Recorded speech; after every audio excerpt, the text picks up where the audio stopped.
Hello, everyone. Welcome to our Advent readings from IONA by Brian Woodcock and Jan Sutch Pickard on December the 15th during the week of Advent 3. My name is Rachel Parker, and I am the rector of St. Mary's Anglican Church, Edgerton, and St. Thomas Anglican Church, Wainwright, in the Diocese of Edmonton in Alberta. And I am formerly of the Diocese of Huron. I was there for 10 years. And 7 years in the Diocese of Nova Scotia in Prince Edward Island. I have known your Reverend Janet for a really long time as we started seminary together. And I was both gobsmacked and over the moon, feeling honored and privileged that she would ask me to participate in this Advent devotional that you are participating in. So thank you for letting me reach into your homes through technology and join you for this Advent season.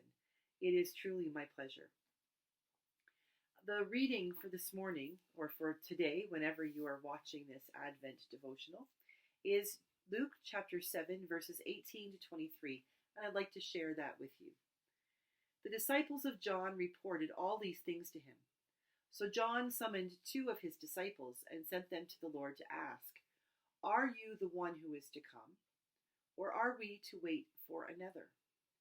When the men had come to him, they said, "John the Baptist has sent us to you to ask, 'Are you the one who is to come, or are we to wait for another?'"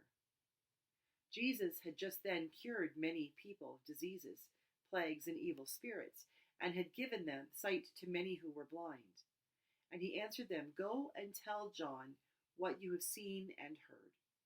The blind receive their sight, the lame walk, the lepers are cleansed, the deaf hear, the dead are raised, the poor have good news brought to them, and blessed is anyone who takes no offense at me."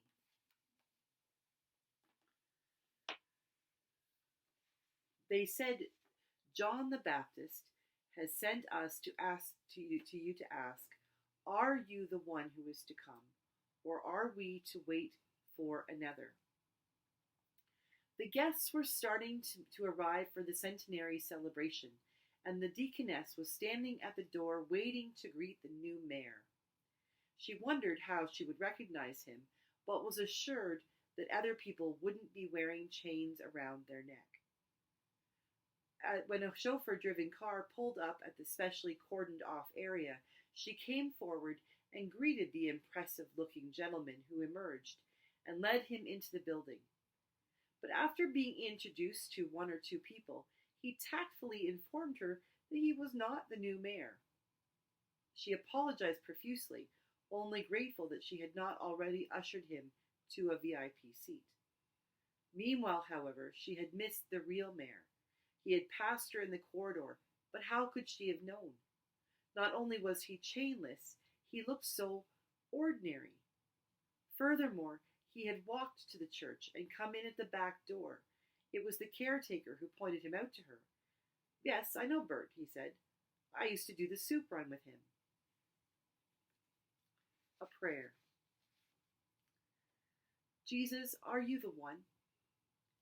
It is hardly surprising that people missed your coming when even John the Baptist wasn't sure. They were expecting such a different kind of Messiah, the unmistakable kind. Chauffeur-driven, on a VIP throne with a gold chain. How could anyone be expected to know who you were when you came in at the back, looking ordinary? There were plenty who did recognize you, of course. The blind man who cried, "Son of David, have pity." The disturbed one who screamed, "Stay away." The woman who touched the hem of your coat. The folk who knew you from the soup run. But are you the one, Jesus? We still have to ask. In a world of paths and promises, how can we be sure? Your reply is your work amongst the sick and oppressed. Decide for yourselves, you say, as if it isn't the doctrines or even the miracles, but the company you keep and the priorities you hold, and the kingdom of possibilities and joy you unpack amid our ordinariness. So help us to be on the lookout for your coming, as the people and events crowd in. Open our eyes to see you in the guise of friend and stranger. Whatever the path, wherever the place, however you come to us, may there be recognition and joyous welcoming. Amen. What a profound question that John the Baptist had, asking, are you the one who is to come, or are we to wait for another? In this Advent season, as we prepare for the second coming of Christ, as we prepare for the coming of the Messiah into our world and for the reign of Christ as the Lord of all nations, that is a really good question to ask. Are you the one who is to come, or are we to await another? Right now, in the midst of this pandemic, it would be such a gift if Jesus were to just arrive. Wouldn't it be incredible if in this moment we could look up and see that our salvation is right there, right in front of our eyes? We wouldn't have to worry. We wouldn't have to dream and have nightmares about what's happening or how are we going to deal with this, because Jesus would be right there. He'd take over. He would make the decisions and tell us what to do and help us to understand how we were to move forward in this time of unknowing. Sounds familiar, doesn't it? Sounds an awful lot like the days that Jesus walked the earth, when then John the Baptist was saying, are you the one who is to come, or are we to wait for another? Jesus hasn't come again, not yet. But Jesus is most definitely in our midst. Jesus is in the hands and the eyes and the compassion of the doctors and nurses and custodians and food service people and all of those who work in our hospitals and clinics and our long-term care facilities. And Jesus is in the hands of that young neighbor of yours who cleans out your driveway when the snow falls and you don't have to even ask. Jesus is within you when you put on your mask to go out and get your groceries or to drop off groceries for a neighbor. Jesus is in our homes with us when we sit down at the end of the day or with a cup of coffee and newspaper and think to ourselves, where is God in all of this? We have to be on the lookout for his coming.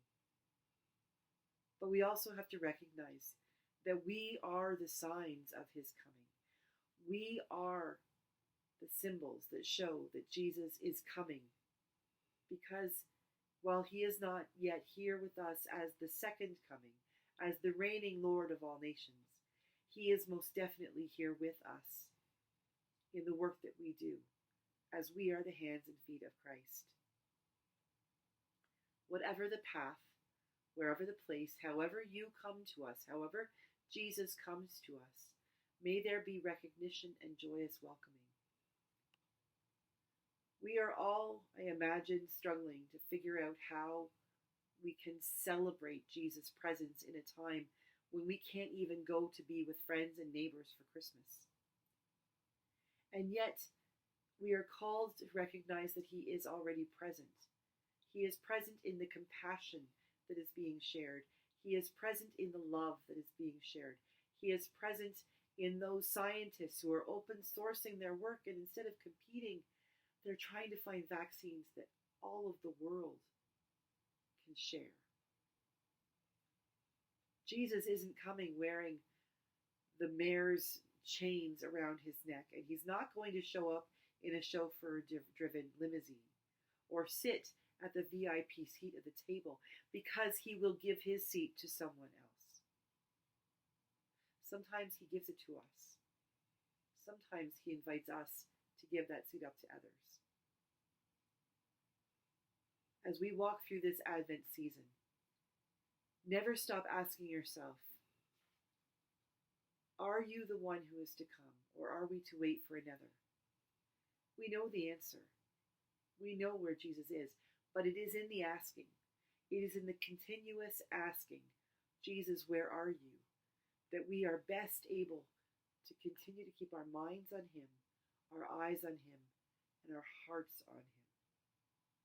And when we are able to do all of those things, we will also be able to ensure that He is in our mouth, that the words that we speak, the prayers that we offer, will answer the question for others who are searching, is Jesus here? Is He here?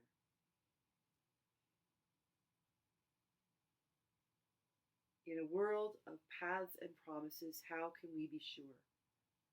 Your reply is your work amongst the sick and oppressed.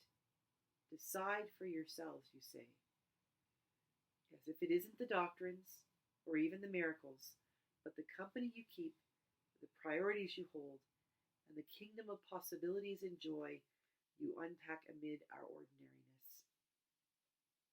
Jesus is in our midst, and it's not in the doctrines. It's not even necessarily in the ways that we worship, but rather in the ways that we live, the way we reach out to others, the compassion we share. So in this Advent season, a season of anticipation and a season of incredible preparation, I encourage you to keep looking for Jesus in your midst, because as you are looking for Jesus in others, others will see Jesus in you. And that is how we will get through this unprecedented Advent time, a time that has called us to really exercise our Christianity amongst humanity, a time that calls us to offer more compassion than we've ever shown, to offer more trust than we knew we had, to offer more hope, more peace, and more joy to a world that needs it so desperately right now. And you and I can do that because we know the answer to the question, are you the one? Yes, He is. And He is in our midst. And He is working through us in our midst. God bless you. Enjoy this Advent season. And whatever Christmas might hold for you this year when things are so different, always remember that Jesus is in our midst. And He loves you and walks beside you. And He walks through you to others. So share the love, share the joy, share the peace, share the hope that Jesus has given you, that others might be able to feel it as well. God bless you, everyone. Happy Advent.